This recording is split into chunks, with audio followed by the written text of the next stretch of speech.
my story as a Western woman living under Sharia law in Egypt is a very important story because so many Western women refuse to listen. I could name so many activists and dissidents from these actual countries who tell their stories, and people, it's like they just ignore it.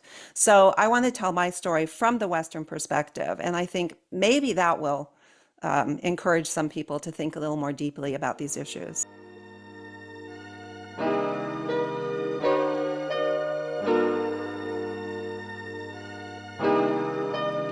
Hi, everyone. Welcome to the Yasmine Mohammed podcast.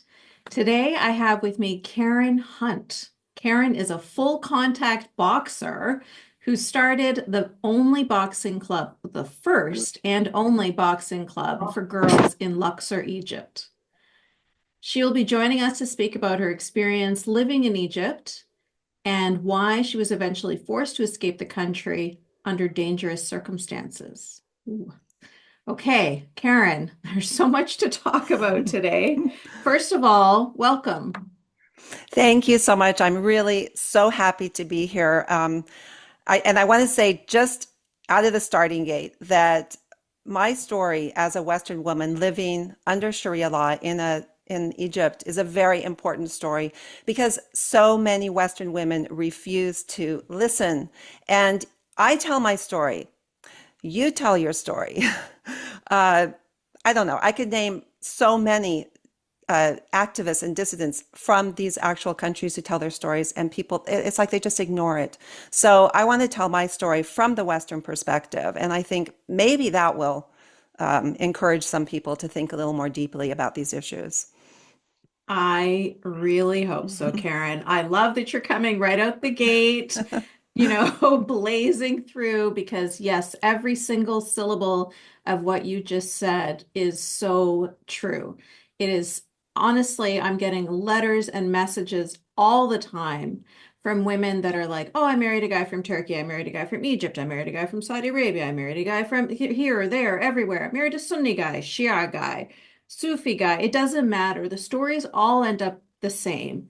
And at the end, they say, I can't come and speak to you publicly about this because of my safety or because we're dealing with custody issues, or there's always something, right? There's always some difficulty. She went from thinking that this was some exotic, amazing Aladdin type love story that she was going to have, and that it ends up with her in some sort of tragic mess where she's just saying, why didn't anybody tell me? How come I didn't know? And you will be that person who will be telling these women. So I'm really grateful to have you here and sharing your story. It is difficult to tell your story because you are going to be attacked from all different sides. And so I want to acknowledge your bravery for coming here today and telling us all about everything. Yeah, go ahead. I was going to say thank you. I get attacked all the time, so it's nothing Yeah, new. yeah, yeah, yeah. I see you online, though. You are definitely a warrior. I'm very proud of you. Well, you are a warrior. You're a full contact boxer. So let's start there. Yeah, so How did you end up? Yeah, how did you end up building the first and only boxing school for girls in Luxor, Egypt? so to tell that story, I actually have to go back quite a few years because it didn't, nothing happens in a vacuum. I didn't suddenly decide to do this as this Western woman, as I'm accused of being, coming in with my imperialistic colonialism. Karen, my name is also actually Karen, so you can imagine what I've gotten from that. But it didn't happen like that. So I have to actually go back to start to 1966 when I was 10 years old. And my father, he was a successful businessman, but he was also a very strong Christian. And he called us all, our family of six, into his study and he said, God has spoken to me. He has told me to stop being a businessman and to become a writer. And we're going to start traveling the world for me to get inspiration for my books. And so that's what we did. We got on the plane, we started traveling, had this was the defining moment of my life at 10 years old, to go into the world, to see all these different countries that we went to travel in. In 1966, we were traveling in a bright red VW van with a big USA sticker on the back, which we were obligated to have. So we did things like smuggle Bibles into communist countries. We lived in a Hmm. castle in Switzerland. But then we just happened to be in Cairo right before the Six Day War, days before the Six Day War. And there we Wow. were with all these men in the streets with guns, and Nasser's voice was screaming on loudspeakers, "Death to America and its stooge Israel." We traveled down to Luxor, and it was a completely different atmosphere there. It was quiet, peaceful, calm. I fell in love with Luxor at 10 years old. Okay. So that's the Mm. first thing that happened. It was this magical place. But when I was there, I remember we stayed at the Winter Palace and we carried these mattresses out onto the balcony. And I asked my father, because it was so hot inside the hotel, and I asked my father why, he was so angry all the time at, we were always being cheated and lied to and Hmm. stealed Hmm. from, and he would, Yep. and he was a very, very strong person, and he would always sort of fight back. For example, we said we wanted to go to Israel, and at the tourist agency, they screamed at my father, "Israel does not exist." And my father just said, "Yes, it does," and we were always cringing because my father was always doing things like this. So I asked him, I said, "But, I see so many Muslims, they seem so devout, we're the only ones going to heaven." And he said, "Yes, that's how it is." And I just didn't want to accept that because I saw too many people who are also devout in their religions, and it didn't seem fair to me. And I have to say, when I read your book, which I absolutely loved, I related to it not because I came from an abusive family, but there was a kind of this kind of attitude where you had to accept what it was, or you're going to hell. As a woman, you had to submit, and I always had this rebellious spirit, so I was always fighting against that, basically. So I always had this, like you said, this push and this pull of this, thinking I should be good and submit, but wanting to fight against that and get out of that oppressive environment that I felt that I was in. Anyway, after that, those experiences, went back home. We continued to do this type of thing, traveling like this. When I was 16 years old, I wanted to train in martial arts. I wanted to be a Bruce Lee. And my Okay, just one parents, quick question yes. before you continue. So you were in Egypt, you were in Cairo, Egypt, and actually you were in Luxor when you were 10 years old, and then you Yes. stayed there till you were 16 Oh no, sorry. So we literally had to escape out of the country, basically. We had to get out of the because of the country war. because of the war. We got out days before, and we were in, I left that part of the story out. We got into Beirut, and then we ended up escaping over the mountains of Syria into Turkey just 36 hours before the borders were closed. So we got out. So yeah, so to continue, when I was jump up to 16 years old, I wanted to fight. I wanted to be a fighter. I wanted to train, but that was evil. It was from the East. I wasn't allowed to do it. And I often wonder how my life might have been different if I had been allowed to start training at that age. I ended up, through other circumstances, marrying the sort of the man of my dreams. He was a pop star in Yugoslavia. I won't go into all the circumstances of how that happened, but I met him when I was 14. Friends of missionary friends of my parents. He was a Christian. Missionary friends of my parents introduced us to him, and I just like fell in love. I thought, this is God's will. I should marry this man, and I ended up marrying him and living between London and a village in Yugoslavia, which was then communist Yugoslavia. The day after we got married, I was walking rather quickly, happily on the road in London. He pulled me back and he said, "You either walk beside me or you walk behind me. You're disrespecting me." And from that moment on, I was in a nightmare of a marriage where I began to be terribly abused. I couldn't tell anyone. I got to the point where I could not literally even speak. He shut me down completely. I didn't know how to tell my parents. I was embarrassed. I was far away, excuse me, from my home. I got pregnant with my daughter, and I almost lost my daughter because of the abuse. I had to find some coins to take the bus to the hospital to have my baby. He was best friends with Cliff Richard. Now, this is one other story that I have to tell, which relates. And my husband wanted me to do Cliff Richard's album cover, which was called I'm No Hero. I did not want to do the album cover. I was afraid. I was very, reticent. I'm an artist. That's what I am first and foremost. I have actually 19 children's books published, which I've written and illustrated from the past. But my husband insisted that I do this album cover. So I did the album cover, and it was a cover of Cliff Richard. You can look it up, of him cowering in front of this huge big boxer. And it's called I'm No Hero. And then on the back, it's Cliff Richard victorious, like, standing up victorious.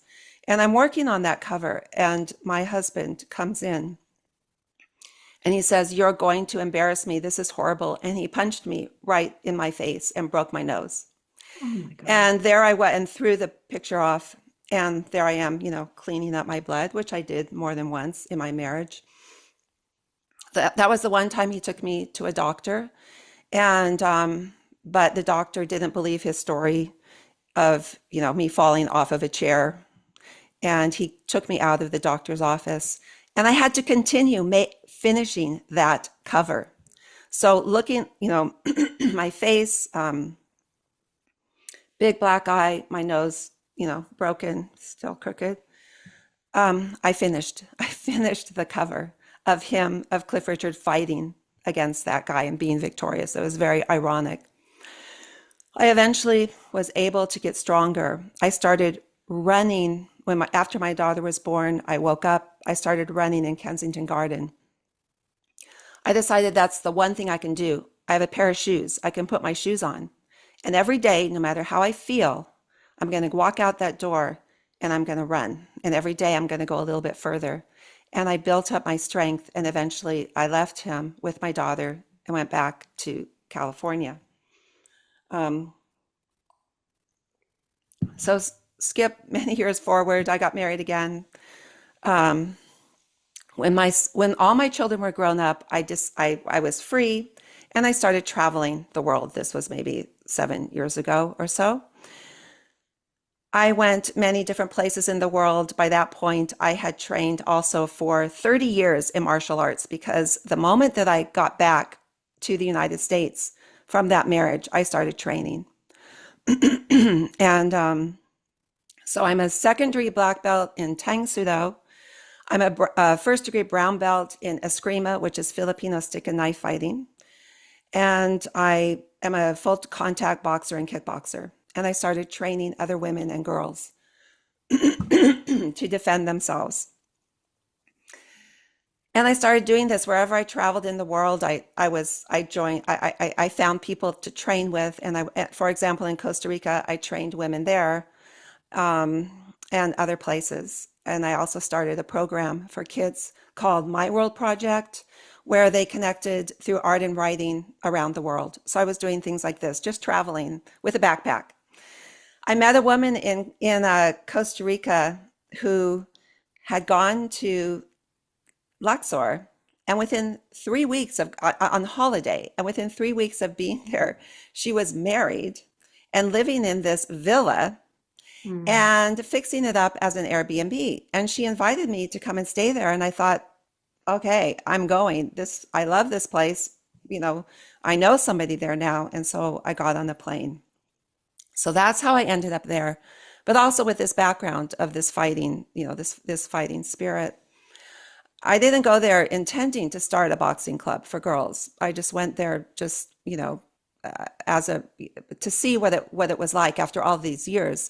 And I really went there wanting to embrace Islam. My father had passed away by this point, both my parents.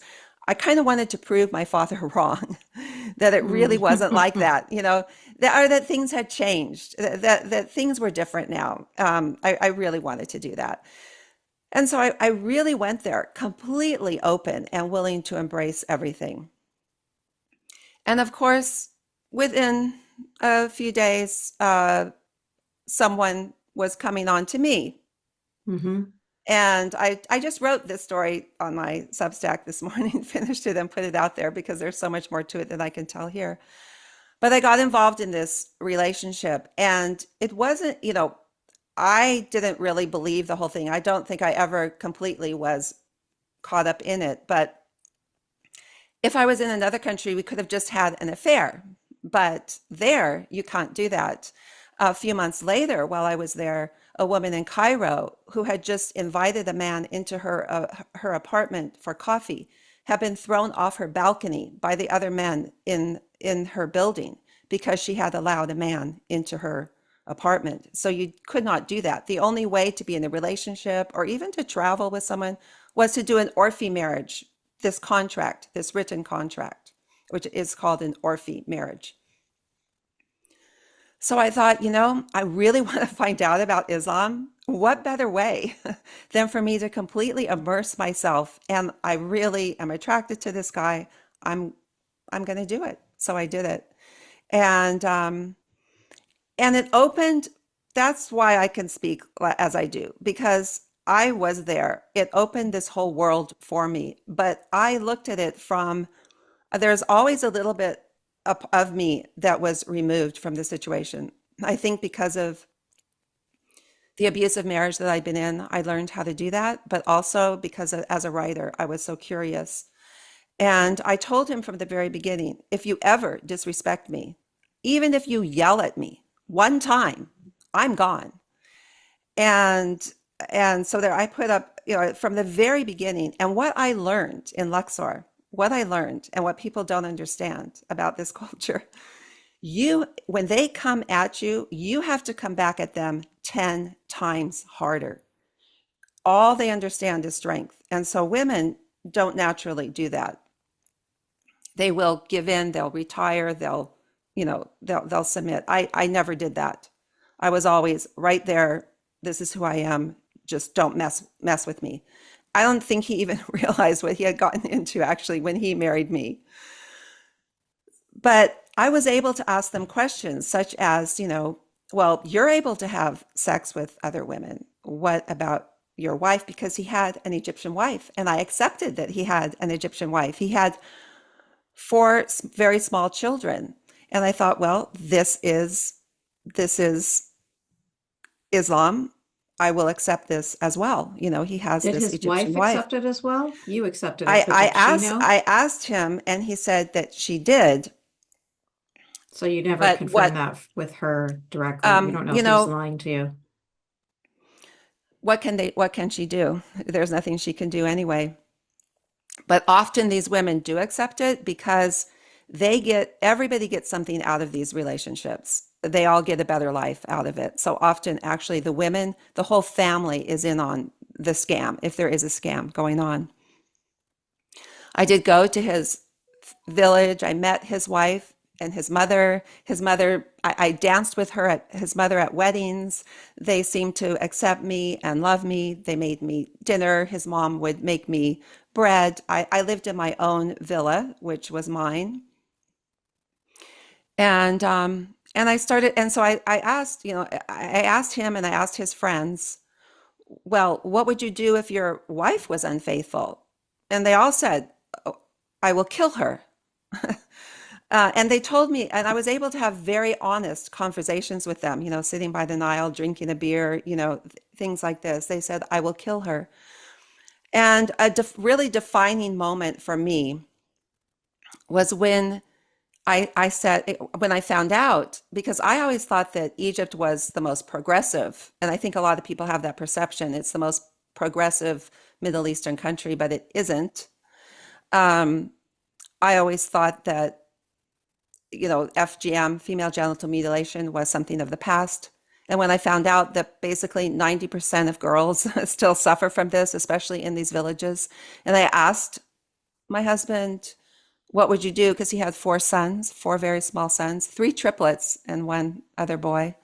What would you do if you had a girl? And he said he would do this to his daughter. And I said, don't you understand what this means? And he just didn't accept that or didn't understand it. So slowly but surely, I realized I could not accept this life. There are many women who go there and they say to themselves, well, I will accept this, but I'm not that kind of person. I'm going to speak out. I'm going to fight against it. And so I came to that point where I realized I could not accept this life. And then it came the point where there was the scam. After we'd been married for about a year, and I was uncovering all of these things, which I cannot go into here. And they wanted me to invest in a property. And I looked into it. And this is where the really big moment came was my daughter is a lawyer. So we did something that I think no other woman had ever done in Luxor, because all the villas on the West Bank of Luxor are built by the money of foreign women. And these women come, they marry the men, and then they get trapped there. The men take everything from them. There's a saying in Luxor, the only way a woman leaves Luxor is with the skin on her back. She leaves with nothing else. They take everything. So my daughter, we came up with a contract in English that they would have to sign, because their big thing is they get women to sign these contracts. So we came up with a contract, and I presented them with a contract which said very clearly what, it was $16,000 to invest into a property. And I wanted to find out, okay, what's the truth of what's going on here? I felt sort of like, I don't know, a spy undercover or something like that in a sense during this whole time there. The minute that I presented them with that contract, they went ballistic. The nice facade came off, and I saw the hatred underneath. They screamed at me, you're trying to cheat us. How dare you do this to us? Don't you realize you're ruining our lives? And I was very calm, and I said, well, this is business. You've not presented me with a contract. You just want me to give you, literally just give you $16,000 and trust you. And, they thought, yes, of course, they were so deeply offended. At that point, the deal was off. I said no. And then it became dangerous for me, and I left the country. Mm. After I left,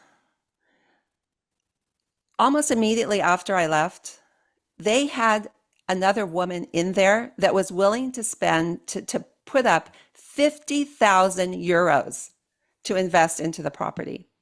Mm-hmm. So I contacted that woman and I told her my story, and she was just incensed. And then she told me about another woman. So I started breaking their business, basically, from Phoenix. And I received a message from my husband's best friend, a threatening message telling me, don't ever, we'll kill you. I still have a few messages. I still have the messages. And if you ever come back here, and we hate all Americans, and we'll do that to all Americans. So I contacted my husband. They never get rid of these contracts that they have on you, but they're useless outside of the country. Yeah. Sorry, was his name Mohammed? Mohammedine. His name is Mohammedine. He was just like a little bit, he was different. He wasn't, there's a Sure, saying there, Karen. my He's not my Muhammad. Mohammed. I know, exactly. He was Mohammedine, okay? Mm-hmm, mm-hmm. Especially Anyway, different. exactly. So I contacted him, and I said, I've received these threatening messages, and this could be construed as terrorist attacks against the United States. And I'd actually put together a whole program. I was actually planning on going back to Luxor. I had this whole program to do this My World project with a school there and with a school in Los Angeles. And I was going to do this exchange program with the students, with their art and their writing. So I said, I'm coming back there. I have these messages. And I have and by this point, I'd already also been published in Egyptian Streets with another article. And I said, I am published all over the world. I have a journalist at the Los Angeles Times who I've written a letter to. I have a letter for the United States Embassy. I have lawyers. If you do anything to me, the entire world is going to know what happened. I never heard another peep out of them. So I went back, and I never felt in fear again because I had those messages. If I had gone to the East Bank, I knew the life there enough. If I had gone to the East, they were on the West Bank. If I had gone to the East Bank and told the police there, they would have been put in prison for those messages. On the West Bank, you can't trust the police. So I knew, so I was safe. I went back, and that's when I had my own villa, and I started the boxing club for girls. So I started this. So there were so many, I put up a boxing bag, and there's no secrets in these villages. So kids started coming. They would climb the walls and look over the gate, and they wanted to join in. And on one of my trips back, I would go back and visit. I brought gear for them, and I started doing these classes. But I really wanted to teach the girls. I really wanted to do that. And I had some connections. So I talked to one of the men that I knew about this. And I found out later even that Mohammadine actually behind the scenes helped me to do this, actually. It's a weird kind of a thing, but I had gained respect. Do you understand? I had gained a respect there that nobody was going to actually, they kind of accepted me at that point. It was kind of interesting. And so I had somebody who went because I couldn't do it, negotiate with the fathers in the villages. And I actually was able, miraculously, to get a group of like maybe 10 girls to start training with me. There was this wonderful woman, Marwa, who wore a men's jalabiya. She was like a very famous person in the village. She drove her own truck. We became friends. In fact, the president had invited her to and had spoken with her on television because she was so famous for what she did as, as this woman who took care of her own family. And he actually said to her on the news, he said, so why aren't you married? And she said, well, I don't need to be married. I'm independent.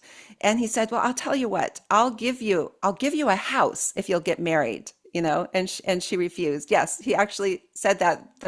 It was translated for me. So still, this is it was like, how could she be like this? Surely she must want to be married, but she didn't. Anyway, she had a truck, and she would bring the girls to my villa, and she was like my assistant. And then this other guy was also my assistant. I made t-shirts for everyone that said Luxor Boxing Girls. Everybody had their name on the back. They had their t-shirts, and we started training. The really depressing thing about it was that the only way the men would allow their girls to do this was if I paid their fathers. Everything was about money. So it was negotiated how much I would pay the fathers so that I could train the girls. They didn't even care that their daughters were training. This is the thing. Like, how did you get them to do that? Because I paid them. That's why they allowed their girls to do this. And they didn't care. You would think that they would not want their girls to train as this. And also at that point, when I realized that like there were older, like one of the girls had an older sister, and she wanted to train, but she couldn't because she was too old. So at a certain point, I realized that they would all be cut off. They would only be able to train for so long, and then it would be, they would be cut. And from that point onwards, these were young girls that I was training. They would no longer be able to train. It just broke my heart, that I was giving this, like they were doing something that they would never, ever probably have the opportunity to do again. I mean, they were punching, they were kicking, they were doing sit-ups. They were, we would have like these little competitions where they would, sit like in a chair against a wall, and you had to see who would stay the longest. And they had so much spirit, these girls. Nobody wanted to be the first one to give in or give up, And and to know that they were training like this, and then to know that it was all going to be taken away from them. And I just hope and pray that those girls, because I became so close with them, I hope and pray that at least they've been able to take some of that with them, to remember for the rest of their lives. And maybe, and one thing I have to say that's really sad, as I was living there, I found a lot of, the great feminist Egyptian writers. I started reading them, and I loved these writers. But there's no writers from women from these villages, because they never get out. They never have the opportunity to tell their stories. I would love to tell but I shouldn't tell their story. They should be able to tell their stories. There should be one of them, and I pray that that happens someday, that one of them can come out and be a writer and tell what it really is like to live in these villages the way that they have to live. Because in so many ways they don't even realize, I think, the oppression that they're living under, Um, so that was hard. I did sort of a session with them of a certain number of classes that was agreed upon with their fathers. And then I gave them each a certificate, and in there was the money that they were to give to their fathers. And I had a ceremony for them. Not a single, of course, the mothers wouldn't have come, but not a single father came to that ceremony for their daughters. I'm sure all that happened was when they took that envelope home, their fathers opened it and, took the money out.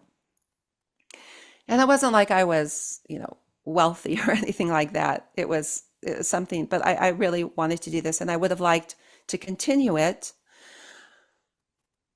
COVID happened, and everything was, shut down.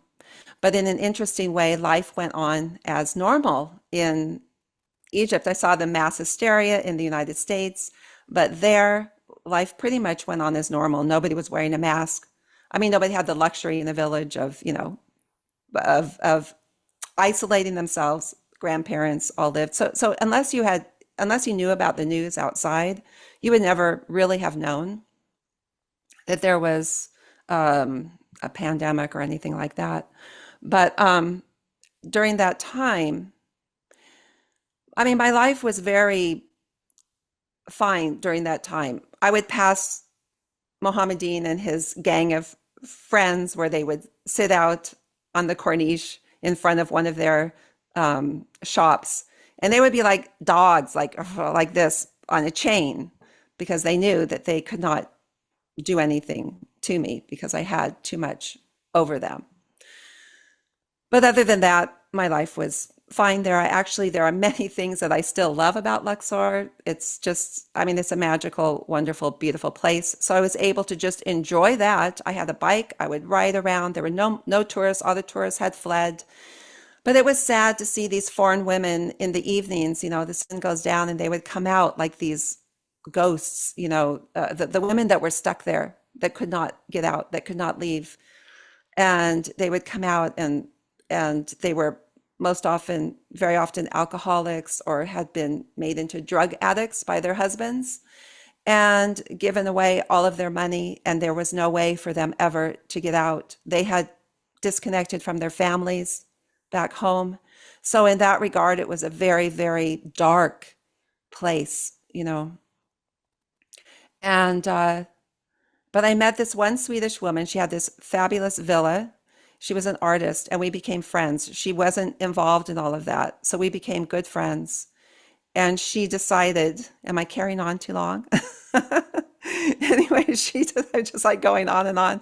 So she decided she needed to she'd been there like for 8 years, and she lived in Scotland, but she would come there in the winter to paint. And she had this fabulous villa. So so she said, "Oh, come and move in with me in my villa." And so I did. And she decided she wanted to sell her villa and get out of there. She'd had enough of Luxor, and we were stuck there. There were no flights out. We were stuck there in Luxor at this point. Neither of us could get out of that place, and it was becoming depressing with all these women. It was just becoming a really crazy place. So, and then all hell broke loose when the men of Luxor found out she was going to sell her villa. No foreign woman owns their villa, okay? But she actually did. And I won't go into the reasons why. Just trust me. She actually was one of the very, very few women who actually owned her villa. But her neighbor thought that he had the right to her villa. He wanted that villa, but many men wanted that villa. So there began this whole intrigue of trying to get her to give up her villa. And the neighbor became more and more aggressive. And so how I ended up getting out of the country was one night we were told that her neighbor was going to attack the villa in the night and take it by force. And so we're there, and during the day, all the men of his family, maybe 20 men from his village, had come, and they were congregating out in the street. And you understand, at this point, it's COVID, everything's very quiet. There's nobody, I mean, it's just very, very quiet place. And there they all are. And at that point, as the sun went down, she called a friend of hers, a man that she knew, to please come and help us. And he came in his car and he was beaten away with sticks. So then we knew it was really very serious. And I was like, okay, I'm not involved in this. This is like, I'm getting angry at this point. This is not my battle, but I'm not abandoning my friend. I posted something on Facebook asking other women to come. Not a single person came to help her or said anything in response. Nothing. And you couldn't call the police at this point? The police had already taken her to the police station a couple of times with all sorts of claims, because the police were in on these scams as well. So she could not call the police. So we knew we were on our own. So I said to her, as I said, I'm not just waiting here for these guys to break in, as the night goes on. So I went down to the gate. And it's this beautiful blue gate, and outside are like 20 men in front of me. And I said in my best Madeira voice, which I'd learned. I said, I feel threatened here. I want to speak to whoever's in charge. I had never spoken I knew it was the neighbor, but I'd never talked to him before. And the men kind of just like, see, they don't expect you to do that. That's not what they expect you to do as a woman. So they all kind of went like this. And he came forward with a couple of his henchmen or whatever. And I said, I'm an American citizen. I'm not a part of this battle, but I feel threatened here. And I'm not standing for this. I understand you're going to attack this villa. And they were like, oh no, we love Americans. We don't have anything against Americans. And so I was able to talk to this man. But again, you have to do it from this position of authority and strength. And I said to him, why don't you guys talk it out and negotiate something? And so I was actually able to get him to come in. And he and Gita, her name is Gita, sat down, brought some tea, and they started talking. And this man sat there and he started complaining and saying, oh, how many years you live here? You never invite me for tea. And Gita's like, yes, okay, you're right. I never invite you for tea. And how many times I water, because at night they water in front of the villas, the dust. I water in front of your villa. You never say thank you. He went on and on. It was almost comical what he turned into.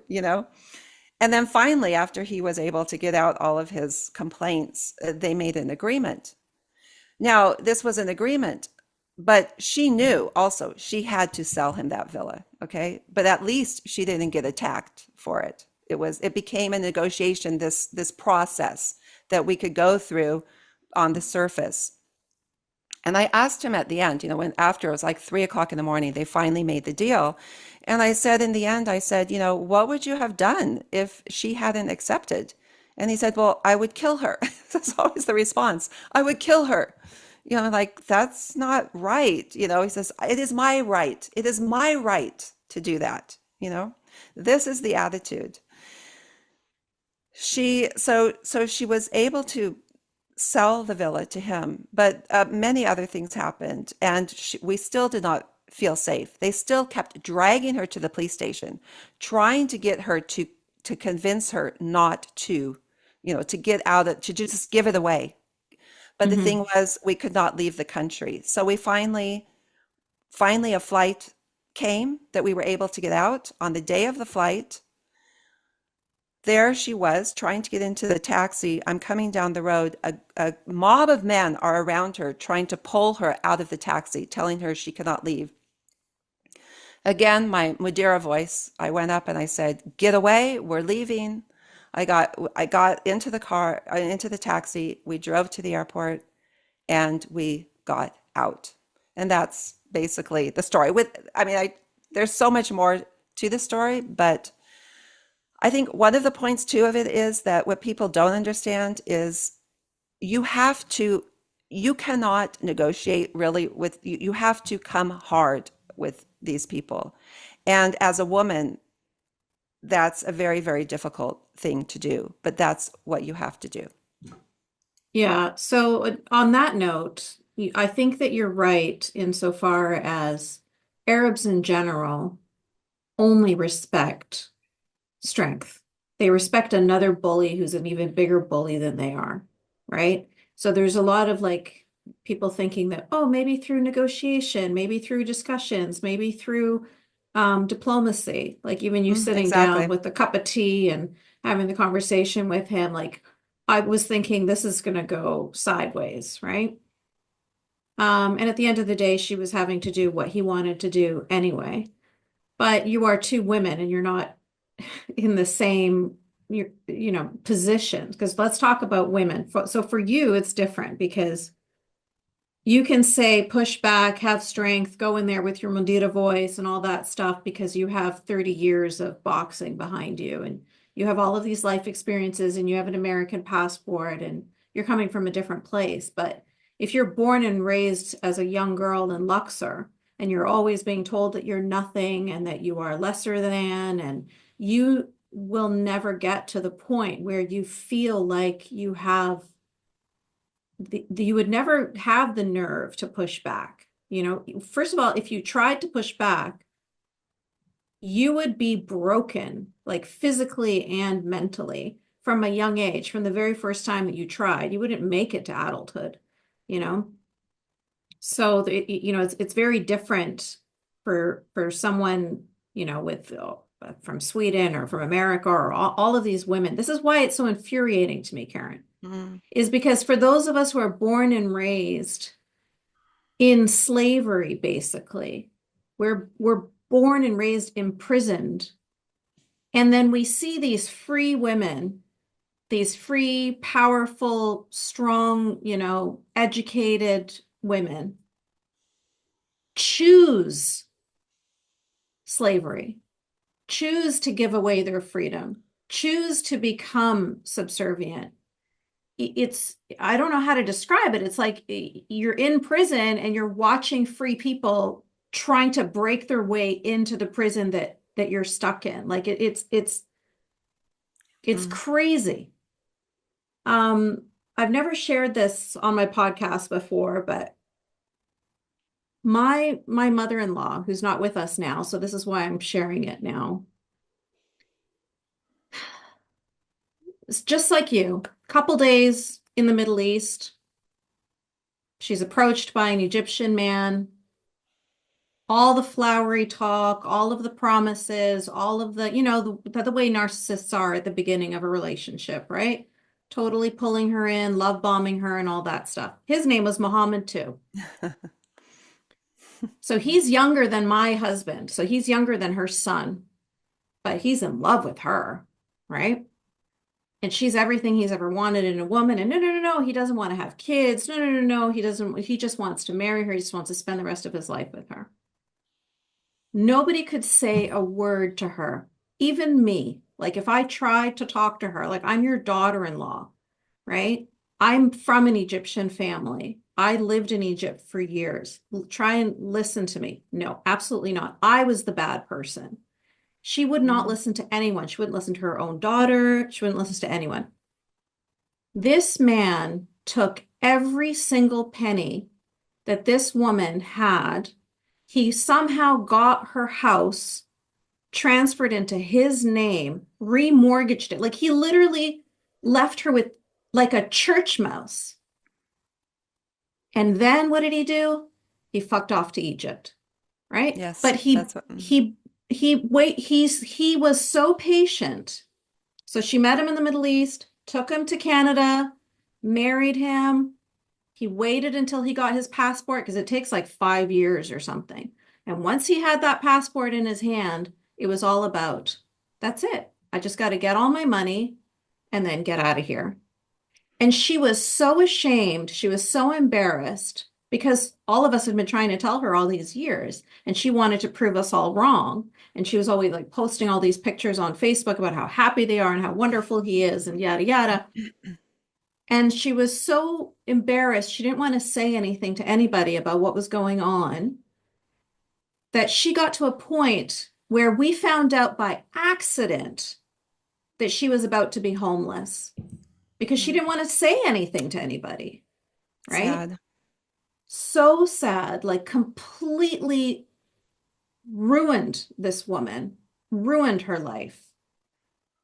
And when you started to talk about these women that are in those villas that come out like ghosts, I thought of my mother-in-law at that point, Mm. right? Like, what are you going to do? You've trapped yourself. These women probably cut off ties with their family members or their friends who tried to tell them otherwise, because they didn't want to hear it, because not my Muhammad, right? Thankfully, you were only in it for a year and you didn't have kids with him and he didn't steal your money and managed, you had your wits about you in a way that I think, unfortunately, a lot of women don't.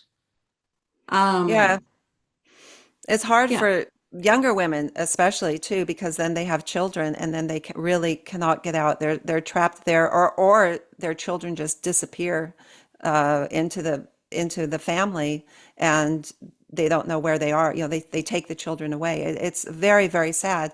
There's hundreds of sites, private sites for these women, support groups, because yes, they are so afraid to and embarrassed to tell their stories. They don't want to do it.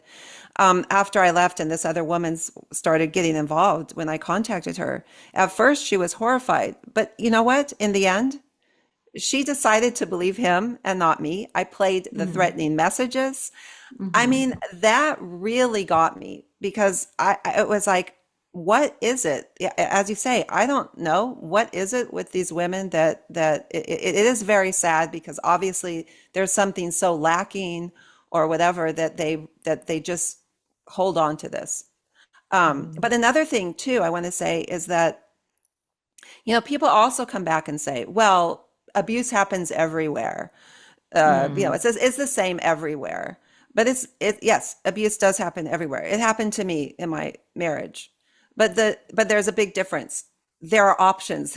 Like you said, they cannot get out. There is nowhere to go. There is nothing that they can do.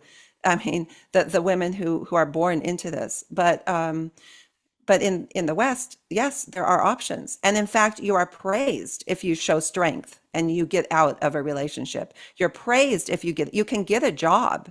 You can, yeah, there are things that you can do. So yes, it happens everywhere. Yes, there are men like this everywhere, but there is a huge difference. And this also is a country that is ruled by religion.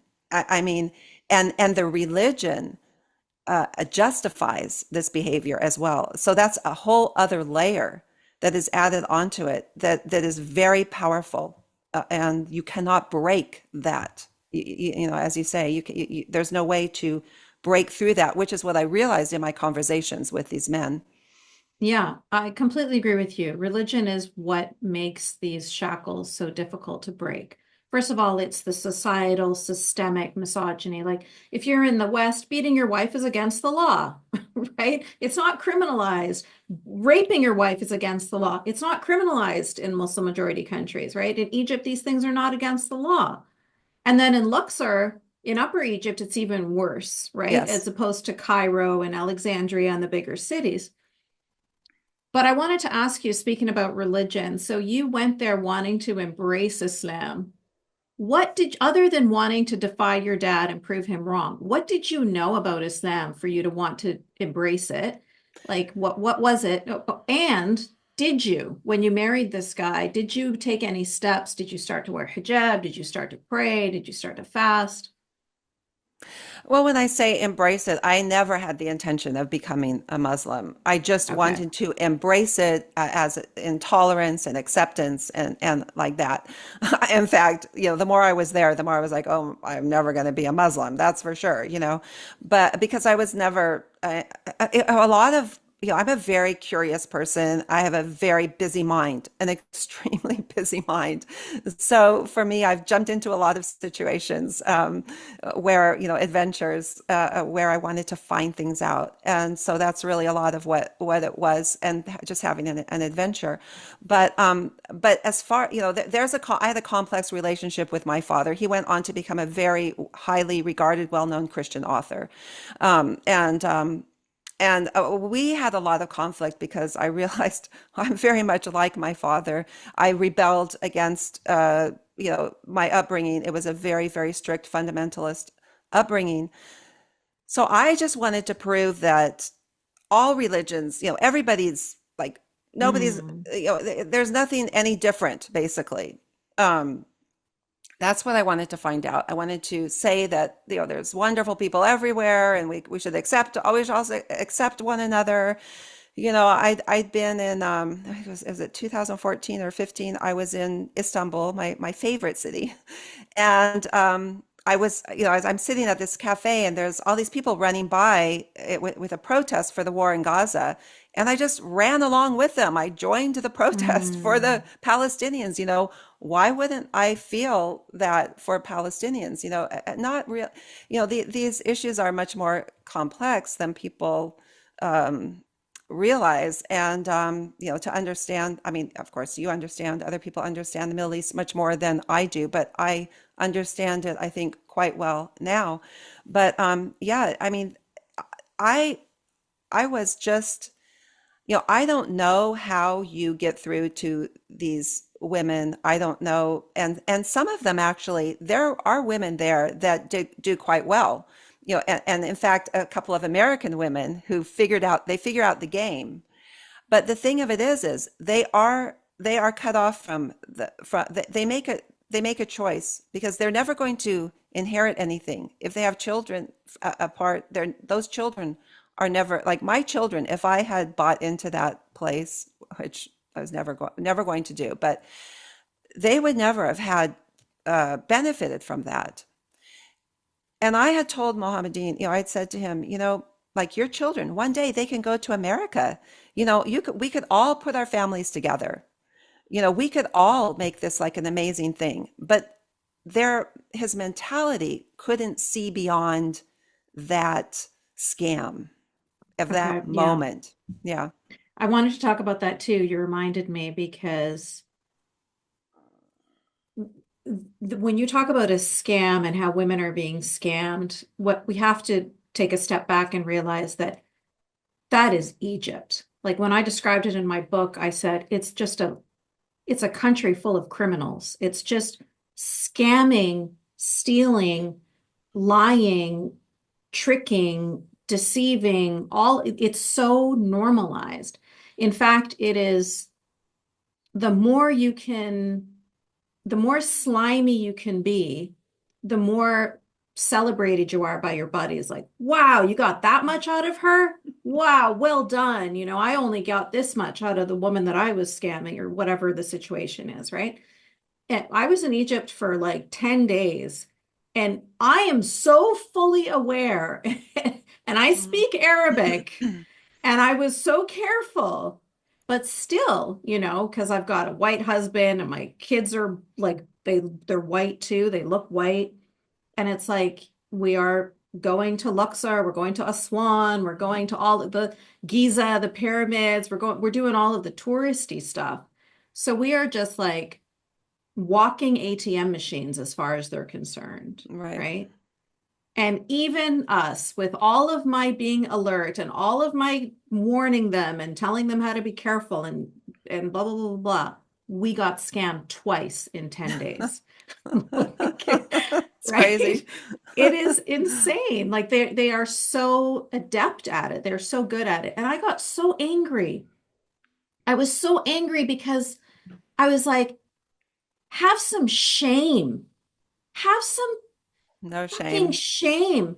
I'm here looking at the beginnings of human civilization. This is where everything started, right? Ancient Egyptians have what they started is what we are still continuing today. Like that is where humanity Mm. started. It is absolutely mind-blowing, amazing the kinds of things that these people did and the kinds of things that they thought up, you know? And this is your legacy, these people that I'm going and like visiting, you know, Temple of the Kings and all of that stuff. And then you're now just a bunch of scammers. Like Yeah. it's and people are coming to your country because they value Egyptian civilization and they admire it, and some it's a once in a lifetime opportunity, and they're coming here and you're going to ruin that experience and ruin their image of Egypt because you needed to steal a few dollars, you know, because you needed to scam the woman that was going on the camel ride. Like it's embarrassing. Like they have no pride in themselves. They have no pride in their country. They have no pride in their culture. They have no pride in their ancient civilization. No, the prime directive is how do I scam these people? Right. And they think that we are all literally prostitutes. They don't accept that they are the prostitutes. They're the ones who are, um, it's crazy. And I remember having one conversation with Mohammedan talking about the ancient pharaohs and him saying, this is our, he was a very proud person. This is our legacy. This is who we should be. Look, and he was said he's not happy with, what we should be like that. And I was like, well, maybe there's a reason why you're not like that, but somehow he couldn't go. We watched the entire Game of Thrones show together. And he was fascinated by that show. I mean, he understood it and could tell me the plot better than I could. But it was always like I came to realize the mind was always going like, how can I use this? How can I use this for this very narrow little precise thing that he wanted to accomplish? And when I refused, when I said the deal is off, and well, I'm not signing, if you don't sign this contract, I'm not signing your contract, which you haven't given me yet anyway. He when he fell apart, he was like, and he like his mother had passed away, so I gave him some, slap. I mean, that was very sad. His mother had just passed away. He got hit by a tuk-tuk, so he had a broken arm, and there I was, and then I refused the contract. And he was yelling at me, you ruined my life. The day you evil eye, the day I ever met you, I should never meet you. It was like it became so like, and he started muttering in Arabic and with his broken arm. But I realized in a way, as you say, it was an embarrassment because they had spent a year to find the right Mhm. moment to scam me. And now, the men, yes, they gather in the cafes at night and boast and tell their stories. And they were never going to hear the end of this, that I had presented him with a contract, and Yeah. demanded that he sign my contract, So Mhm. and there's a very high pride level, this pride Oh, yes. based on the most despicable things, basically. So Hmm. yeah. Hmm. Yeah, I'm just going to tell you a really short story before we get to questions, but on a much smaller scale, I had a similar circumstance like that happen to me.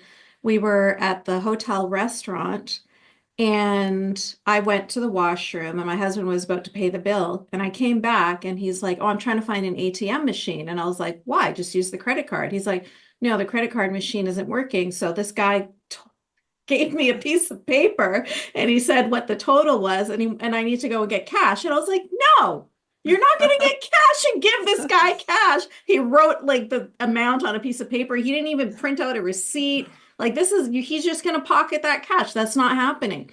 We are in a hotel. The credit card machine is working, right? I'm like, so I went with my husband and this guy, and we went up to the front desk. And I said, "Is your credit card machine working?" They said, "Yes." I said, "Good." So we were at the restaurant downstairs, da da da da, get our receipt. The guy was livid. Yeah. He was so angry because he almost scammed my husband. And then this bitch comes in, And right? it's exhausting too. It's Yeah, exhausting because you always have to be on guard. It's yeah. just ridiculous. And what was really funny is that the guys that worked at the front desk were telling him in Arabic, they're like, "Ya ammi khalas, like leave it. That's it. You were she found out it didn't work. Just let it go, like just relax. Just you Move on to the tried, you next one. failed, move on to the next one." Exactly. There's other fish in the sea that you can scam, right? But he was so livid that I would dare to push back and not just believe him that the machine wasn't working and then to go and find cash for him. Anyway, we could go on and on with the I know stories, we Karen. I'm should. sure of it. I have so many more, trust me. I do not doubt it. All right, we are going to start with questions now. Mars, you are first up. Mars, did I just kick Mars out of here?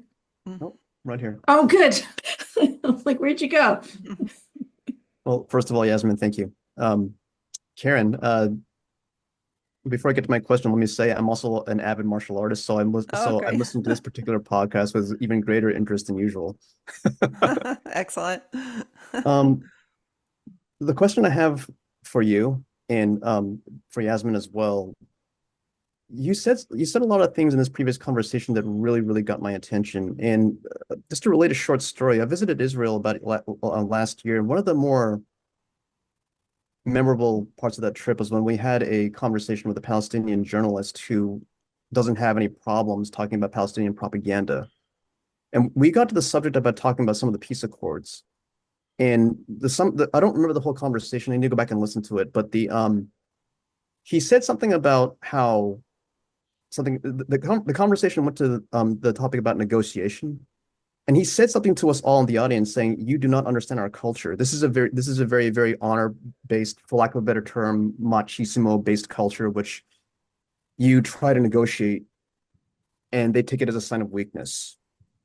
So when you and Yasmin were just talking right now, you mentioned the need to speak from a very strong position and almost not to give them any quarter whatsoever. That's the only way you get somewhere. What is it about that culture that really propagates this? Is it related to Islam? Is it something else? Like what causes this inability to negotiate for like a that's my question. What causes this ability just to reflexively say fuck you or excuse me on instinct? Do you want me to answer? You said for both of us. I mean, you probably would know that even better than I would. But I think that, if you look at, I don't know, I've read the Quran, I've read, there's this it's a fighting religion. I mean, from the very beginning, you fight, you overcome, if the other person doesn't give in, you kill them. This is very much ingrained in the religion itself.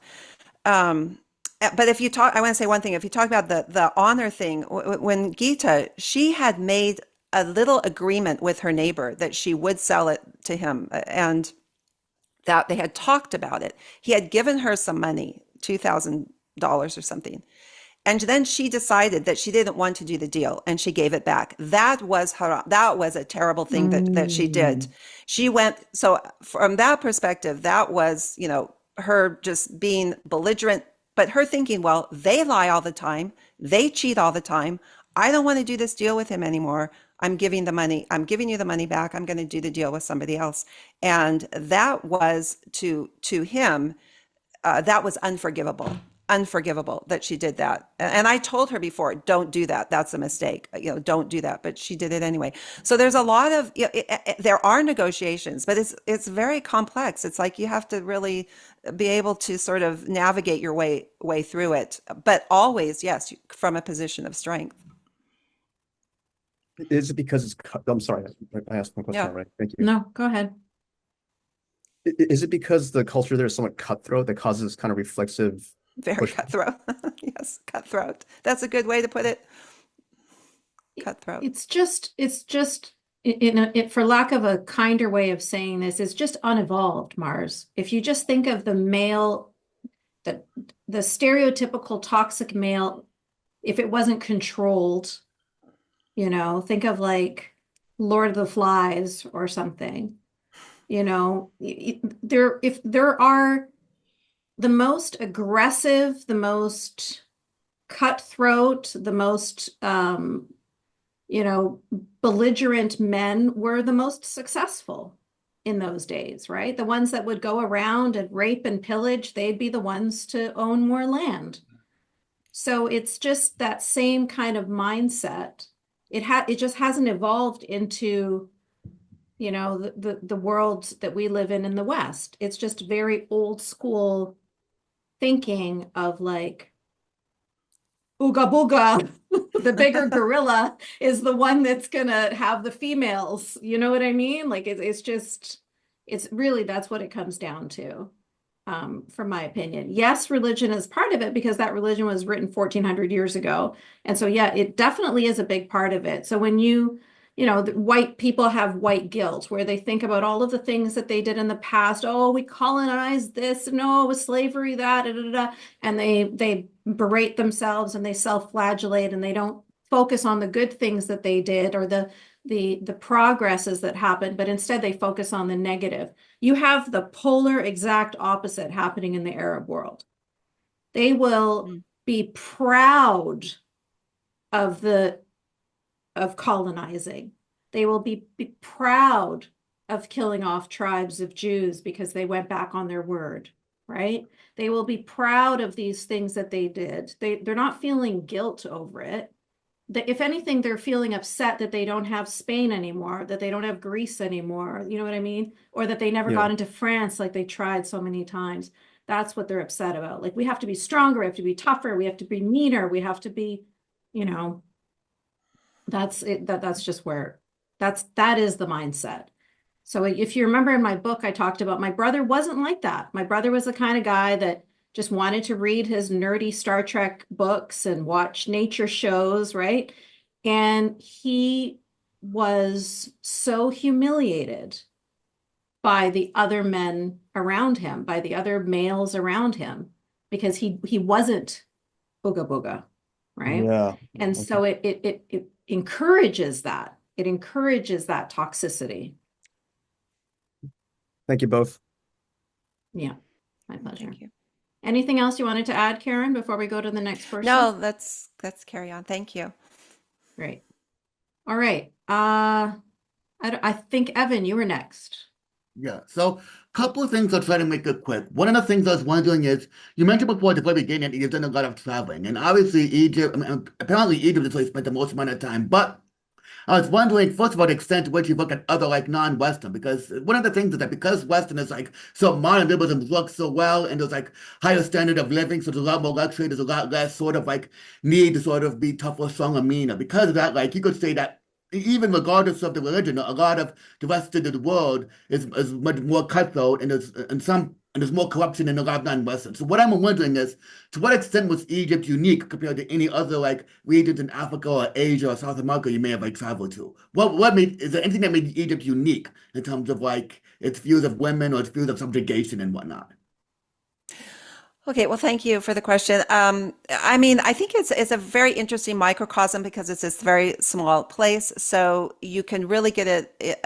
I mean, I was in Costa Rica, for example. Men go there to, they find wives there. I think in Asian countries, it's more common for men to go and be maybe scammed by women who they get involved with, something like that.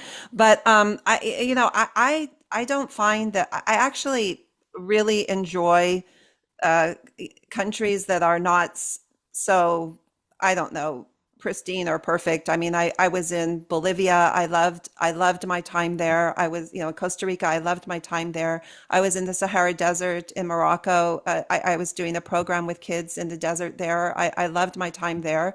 Um, I lived in a village in a communist Yugoslavia, chopping the wood, for the fire, things like that. I loved that life. For me, I think it's everything is really interesting. So I like to learn from every different culture that I go to. There's always something good that I can find. But the thing about Luxor was it was just very dangerous around every single corner. And in that regard, it was very, very different. I think I never felt so much this oppression as I did when I was living there. And I have to say, it was, yes, this culture of very backward culture, but also this oppression of the religion, which just somehow took over every single part of your life. You would get up in the morning and, well, first of all, there's the call to prayer 5 times a day. So you don't even sleep. You get woken up every night. And in the morning, you go to the cafe, and every cafe is playing the Quran in this sort of hypnotic tone. So it's surrounding you all the time. It's like you never ever, and the way that you have to wash, all the different things that you have to go through. It becomes this sort of this oppressive like cloud that's on top of your head all the time. And I think that's what felt so different for me than from other countries that I'd gone to. Okay, yeah. So another thing I was going to try to make this quick. One of the things, and this is also something that maybe not just for you, but it could be for Yasmin and maybe for some of the rest of the panel too, is what's the best way to deal with apologetics? Because when I read this story, I kept thinking of how like people try to connect this in a way that say that there's no agency of these own places. They try to connect it to sort of like to globalization or sort of like, colonialism. What I mean is that I remember there was this comedy routine, I think it was on Saturday Night Live, and some of the people here may have seen and talked about it on Twitter, but there was this comedy routine where it's meant to be a comedy. I'm not sure how this is supposed to be funny, but they're saying that the reason why like Egypt and like Gaza and the West Bank and all these neighboring countries haven't been able to advance in terms of like women's status or stop subjugation of women is because they're worried about Western bounce too much. It's because the US is attacking them too much and because they're under too much pressure from the US, that's why they're not modernizing. So it's sort of like they're putting the blame on that. And you may have like actually seen that or may have like heard that. So how do you sort of like take on something down? Like how can you deal with something? Or can you deal with it if they're gonna go like that far, if they're gonna do that much like Simone Biles level mental gymnastics to like say that it's that to put it to our own shame instead of their agency. Um, do you want to jump in on that, Well, Jasmine? I Jasmine, I think think I it's might have something to say. hilarious. Yeah, I think it's hilarious how they just want to center themselves in everything, you know?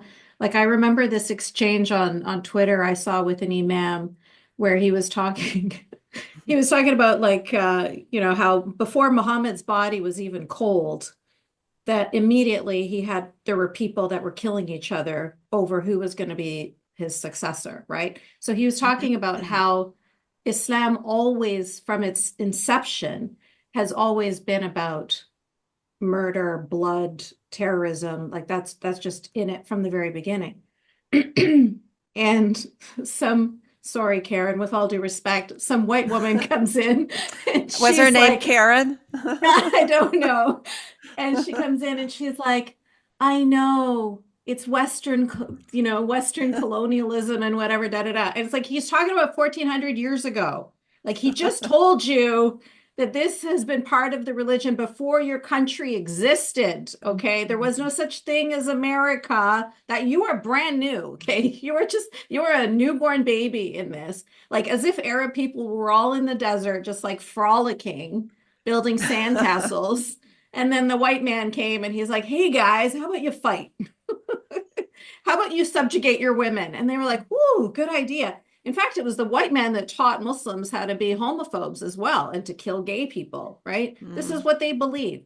They really believe that they are in the center of the universe.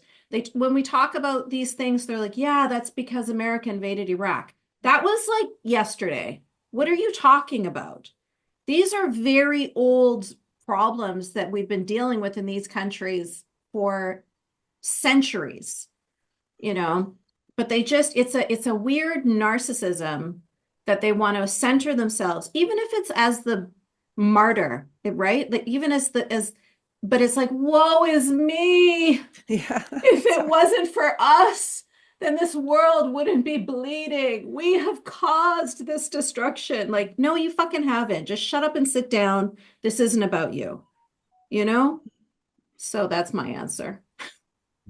Yeah, I was told, I mean, after I started this boxing program, and actually Egyptian Streets published an article about my boxing program, I had so many white women attacking me, saying, how dare you do this? You know, and it's funny because it's so illogical. I mean, how did I learn martial arts? I learned from somebody came from the East to my country and imposed that upon me, you know, Right, or right. else I would never have learned it. You know, I had an example of like, you know, the men there, they do this dancing stick fighting, you know, with these long sticks at the weddings, you know.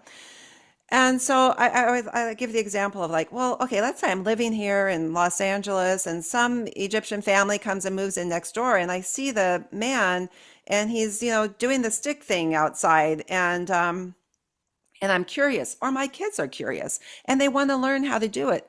Are you going to say, how dare that man teach you and impose his stick fighting on you? You know, it's absurd.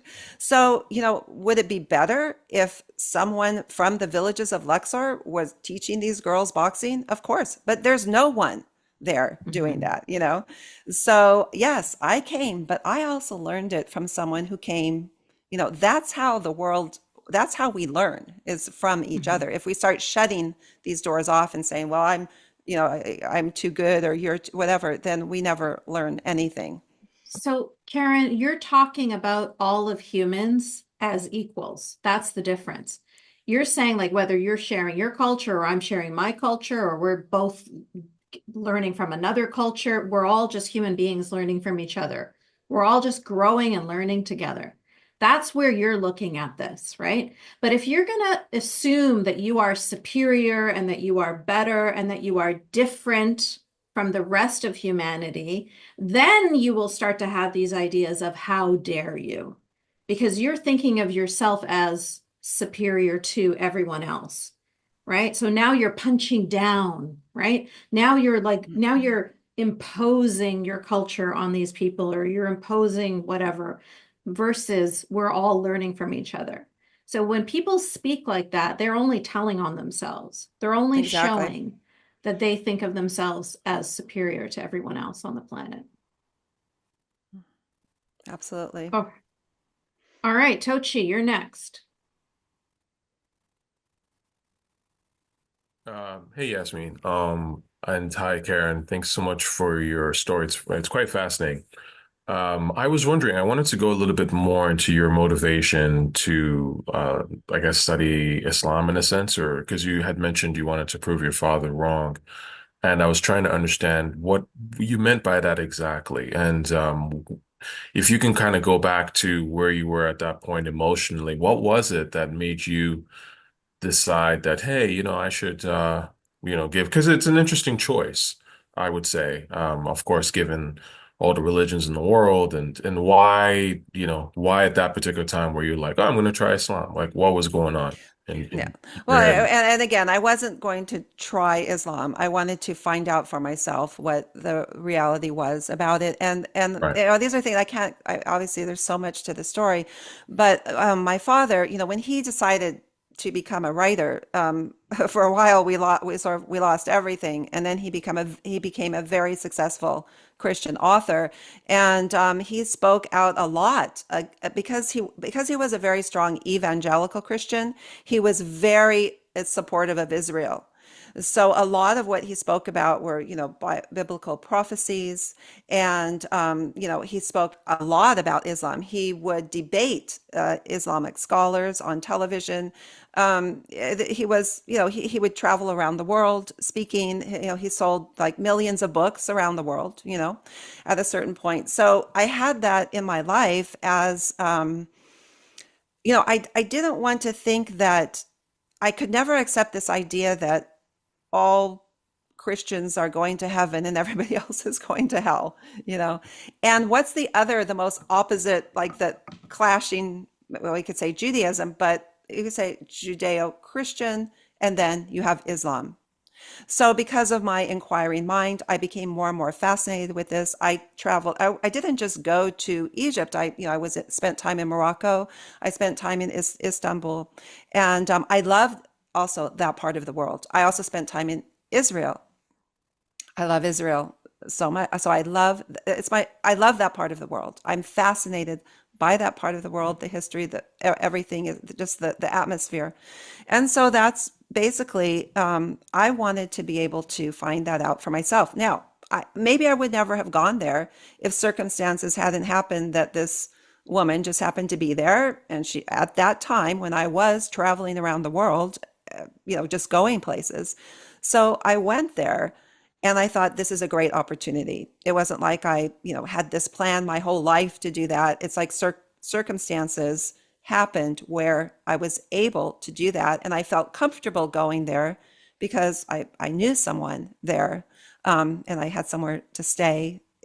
And so that's what I did. And the more that I became involved in the life there, the more fascinated I became by it, and the more I wanted to dig deeper and find out more about it. And I didn't know, I never dreamed then that I'd be sitting here now having this conversation. I never dreamed that when I went back to the United States after I left there, I started writing. I write Break Free with Karen Hunt on Substack, and I started writing about all these things, and it just became a fascinating topic for me. I didn't know, the war in Gaza happened and everything exploded, and so basically, all of this became a kind of an important topic, basically. So that's what happened. Okay, and if I can just follow up, given your experience in the Middle East, and seeing what's been going on in the last year and such, like, do you see the sort of deceptive line that runs through it in a sense, and I asked that because I don't know if it was obvious to you in a sense when it comes to the Hamas terrorists and how they behave and sort of the protests. Like, did it remind you of some things, in a loose way in terms of what was going on in the Middle East, or not really? You thought it was just something separate? Oh no, it was very much, I recognized what was going on. I'm a proud Zionist. I support Israel and their right to defend themselves. And and again, what I find so frustrating, there's people like Hamza Howdy, there's these amazing, brave Iranian or Persian women.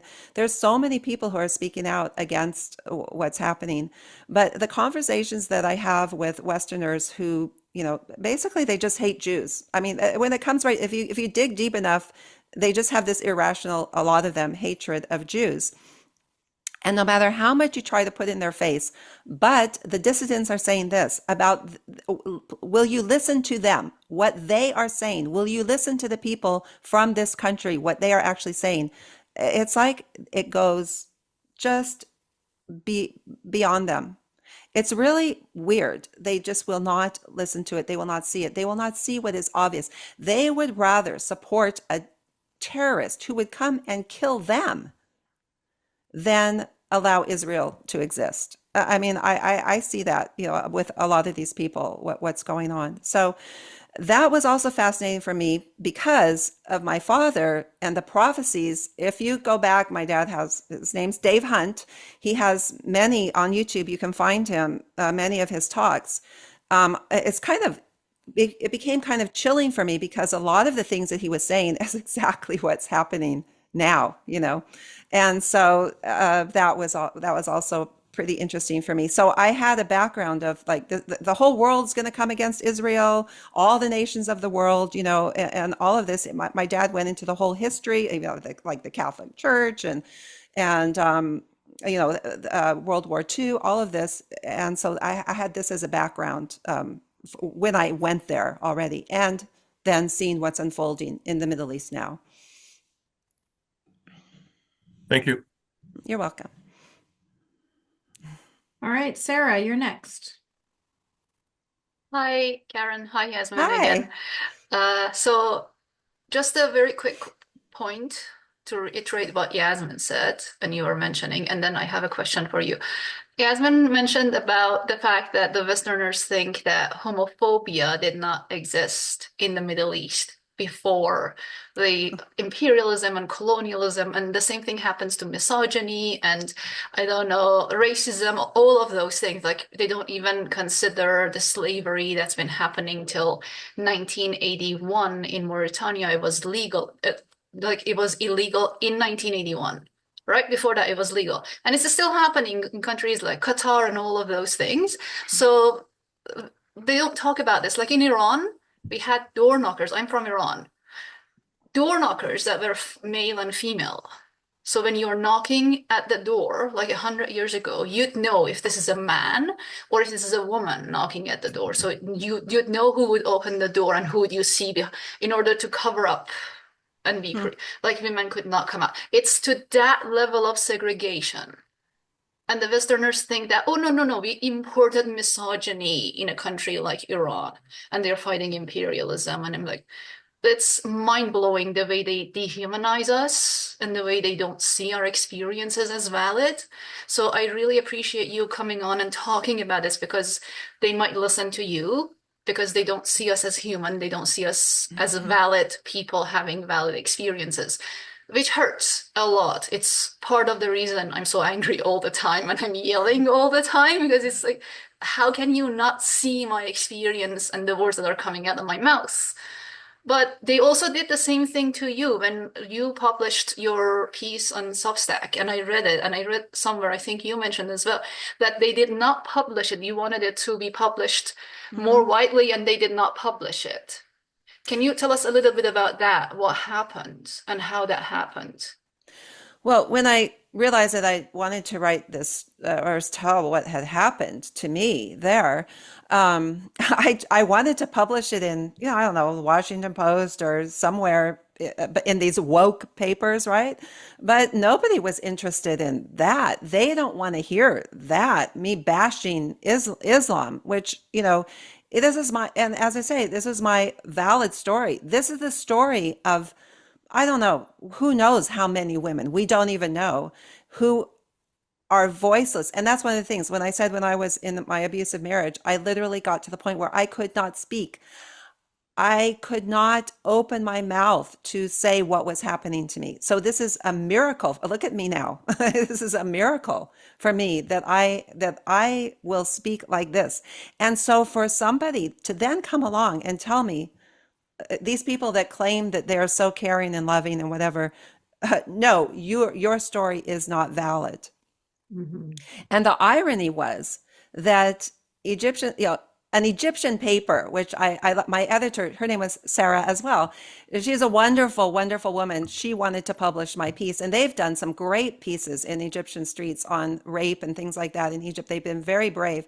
So that was the irony was they wanted to publish my story because they knew what was happening, and they were liberals, you know, like these other papers, but they would tell the story, and these other people would not. Now, finally, people are listening because of, you know, what's happened. October 7th, I think, changed the world in so many horrific ways. But, you know, we also have to take that and fight, you know, really, we have to fight. I mean, I get very emotional. Oh, I'm going to get emotional about it. Yeah. Thank you, Karen. I appreciate it. Thanks, Yeah. Yasmin. Thank you, Thank you. Sarah. All right, Karen, we are out of time. So I just wanted to ask you before we wrap up, if there were any sort of final thoughts you wanted to share with us. Let us know where we can read your Substack, where we can follow you, or any final words of advice that you have for your fellow American women or any kind of Western women.